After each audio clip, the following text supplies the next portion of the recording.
Notre association, elle a été fondée il y a quelques mois, à la suite d'un constat avec des amis étudiants en médecine, celui qu'on était mal formés à la prise en charge des patients en fin de vie et en phase terminale.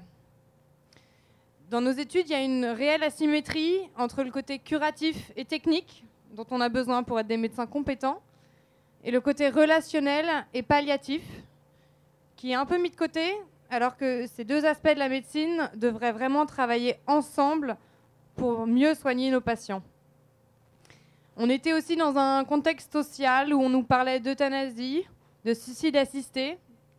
Ce sont des propositions qui, pour nous, changeraient radicalement le sens de la médecine. C'est pour ça qu'aujourd'hui, nous, médecins de demain, on veut rester fidèles au serment d'Hippocrate et à la conviction qui a fait que nous avons voulu devenir soignants. Pour nous, un soignant, c'est celui qui accompagne, c'est celui qui est présent, c'est celui qui est à l'écoute de son patient, mais ce n'est pas la main qui tue. Notre association regroupe aujourd'hui plus de 550 étudiants en médecine. On a un représentant dans chaque fac de France.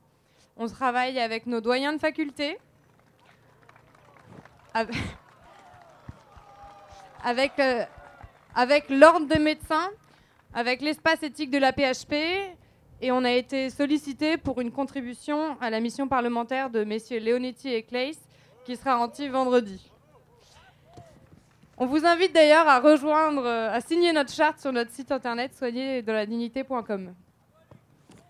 Aujourd'hui, pour nous, la menace est bien réelle. On nous parle d'une sédation terminale qui vise en conscience à abréger la vie de nos patients.